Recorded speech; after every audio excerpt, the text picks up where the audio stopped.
Hi guys, so it's Rachel here, just doing some daily living skills top tips for you again. So today I'm going to do top tips for when you do your washing.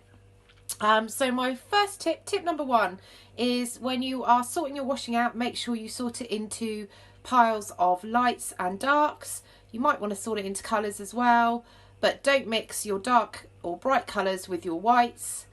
Because you will have lots of grey or pink items when you pull them out. Okay, so here we are. This is my washing pile. So I've got my dark washing here. That is my lights and my whites there. And then I have all my colours here. Okay, tip number two is always check how much washing powder you need to use when you are putting your washing in.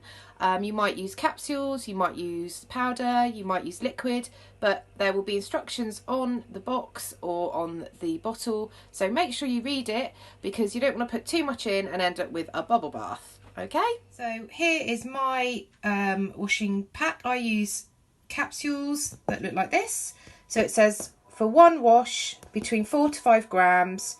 You can use 1 or 2 if it's really dirty of these capsules, and then you put them straight into your washing machine underneath your washing. So always check the instructions to see how you need to do it.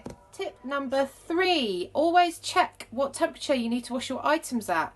A lot of items will wash at 40 degrees, most of them really actually, but you will get the occasional item that you need to check. It might have a lower temperature wash or a higher temperature wash, so make sure you check because otherwise you might ruin your clothes in your washing machine. Okay, so all you have to do is check the label, which will be inside your item of clothing. As you can see on here, there's a little symbol which has got 40 written inside of it. That means that you can wash this at 40 degrees, and it says machine wash underneath.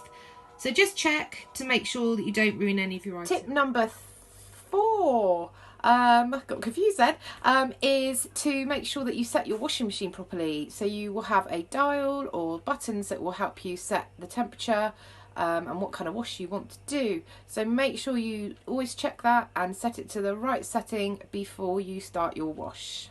So here is the dial on my washing machine. As you can see, there are numbers all around here, and then some instructions there. So as I said earlier, you need to check what temperature you want to set your machine to. Normally clothes are set at 40, so I would turn my dial and set it at 40, ready to go. You might have buttons on yours or a different way, a digital display, but make sure you do that and it's set to the right temperature. And last but not least, tip number 5, which is when your washing has finished, try and get it out of your washing machine as soon as you can and get it hung out onto a clothes horse or onto your washing line if it's sunny outside. The longer you leave your washing in your washing machine, the more likely it is to start smelling a bit horrible. So try and get it out soon and hang it up and get it dry as quickly as possible. Alright, I hope you are doing your washing at home, everybody, and follow these tips and you should do brilliantly. Alright, bye!